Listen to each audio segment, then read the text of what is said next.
મિત્રો, છેલ્લા જાન્યુઆરી 2025 થી જ્યારથી ડોનાલ્ડ ટ્રમ્પ અમેરિકાના રાષ્ટ્રપતિ તરીકે ચૂંટાયા ત્યારથી ભારત સહિત વિશ્વના તમામ દેશોને ટેરિફ સહિત અનેક મુદ્દે ઊંઘ હરામ થઈ ગઈ છે. રોજ નવા નિવેદનો ટ્રમ્પની સાથે સાથે અમેરિકાની આબરૂના ધજાગરા ઉડી રહ્યા છે. ત્યારે ભારત માટે પણ એ જરૂરી છે કે અમેરિકાની સાથે સાથે બીજા દેશો સાથે પણ રાજનૈતિક અને આર્થિક સંબંધો સુધારવા. અને તેના જ ભાગરૂપે તાજેતરમાં પ્રધાનમંત્રી મોદી યુકેના પ્રવાસે ગયા હતા. તેની આજે આપણે વાત કરીશું.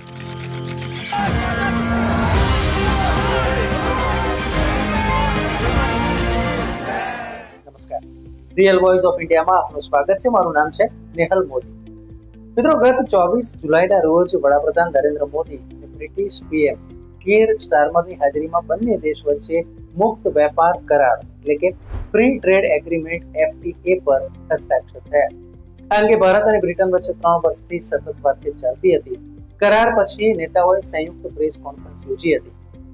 મોદીએ બ્રિટિશ પીએમને કહ્યું હતું કે યુકેમાં રહેતા ભારતીય મૂળના લોકો આપણા સંબંધોમાં જીવંત સેતુ તરીકે કામ કરી રહ્યા છે.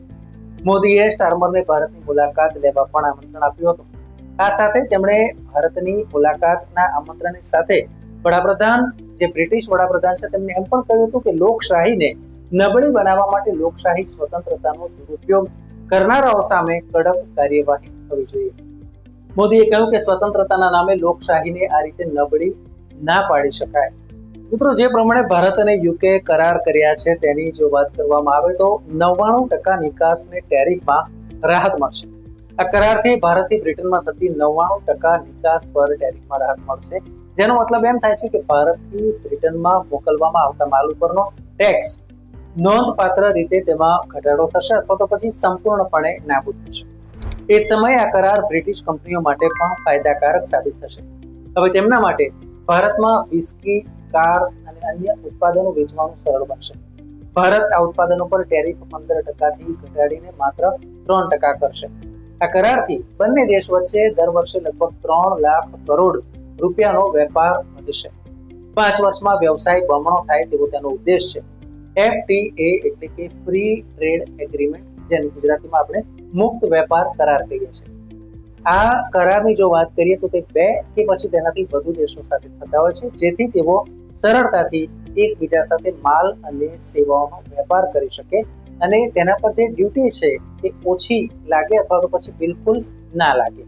આનાથી બંને દેશની કંપનીઓને ફાયદો થાય છે, કારણ કે તેમનો માલ સસ્તો થાય છે, જેને કારણે લોકોની ખરીદ શક્તિ વધે છે. આથી બજારમાં તેની માંગ વધે છે.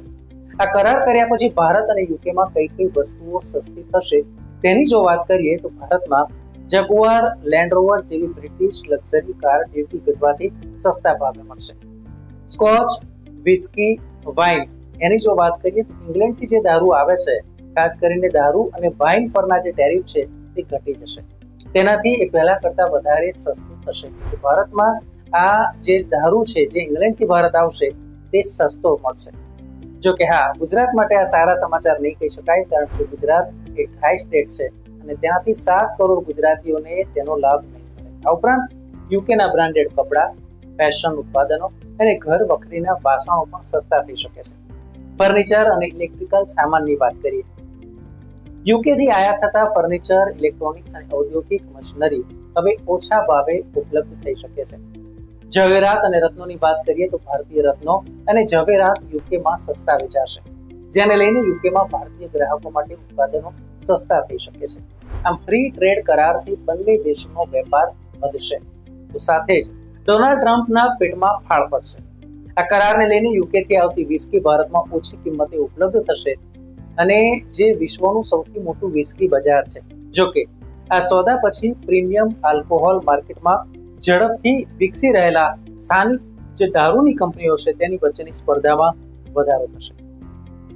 સ્કોચ વિસ્કી એસોસિએશનના CEO માર્ક કેન્ટે આ સોદાને પરિવર્તનશીલ ગણાવ્યો હતો અને કહ્યું હતું કે યુકે ભારત મુક્ત વેપાર કરાર એ પેઢીમાં એકવાર થતો સોદો છે અને વિશ્વના સૌથી મોટા વિસ્કી બજારમાં સ્કોચ વિસ્કી નિકાસ માટે એક ઐતિહાસિક ક્ષણ છે. આ સોદો ભારતીય નિકાસને વેગ આપશે અને સાથે સાથે રોજગારીનું સર્જન કરશે. નાણાકીય વર્ષ 2024માં ભારતે યુકેમાં $12.9 બિલિયન ડોલર એટલે કે રૂપિયા 1.12 લાખ કરોડના માલની નિકાસ કરી હતી. આ સોદો ભારતને 2030 સુધીમાં 1 ટ્રિલિયનના નિકાસ લક્ષ્યને પ્રાપ્ત કરવામાં મદદરૂપ સાબિત થશે. વિકસિત બજારોમાં પ્રવેશ પણ વધશે. ભારત અને યુકે વચ્ચે કરાર અંગેની જે વાટાઘાટો છે તેની વાત કરીએ તો 2022 થી તેની શરૂઆત થઈ હતી.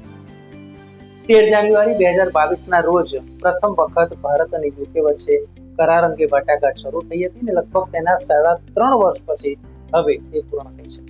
24 ફેબ્રુઆરીના રોજ વાણિજ્ય તેમજ ઉદ્યોગ મંત્રી પિયુષ ગોયલ અને યુકેના વ્યાપારિક સચિવ જોનાથન રેનોલ્ડ્સે બંને દેશ વચ્ચે પ્રસ્તાવિત FTA માટેની વાટાઘાટો ફરીથી શરૂ કરવાની જાહેરાત કરી હતી. 2014 થી ભારતે મોરિશિયસ, UAE, ઓસ્ટ્રેલિયા, EFTA એટલે કે યુરોપિયન ફ્રી ટ્રેડ એસોસિએશન સાથે આવા 3 મુક્ત કરાર વેપાર પર હસ્તાક્ષર કરી દીધા છે. ભારત યુરોપિયન યુનિયન એટલે કે EU સાથે સમાન કરાર માટે સક્રિયપણે વાટાઘાટ કરી રહ્યું છે. ત્યારે હવે જોવાનું એ છે કે આ કરાર કેટલો ઝડપથી અમલમાં આવે છે, ત્યારથી વેપારીઓ લાભ લેતા થશે. ન્યૂઝ અને એનાલિસિસ માટે આપ જોતા રહો રિયલ વોઇસ ઓફ ઇન્ડિયા. ધન્યવાદ. મિત્રો, આપ YouTube ઉપરાંત Facebook, Instagram, X સોશિયલ મીડિયાથી પણ અમારી સાથે કનેક્ટ રહી શકો છો. દેશ વિદેશના તમામ સમાચારો વાંચવા માટે અમારી વેબ પોર્ટલ revoy.in ઓપન કરશો. ધન્યવાદ.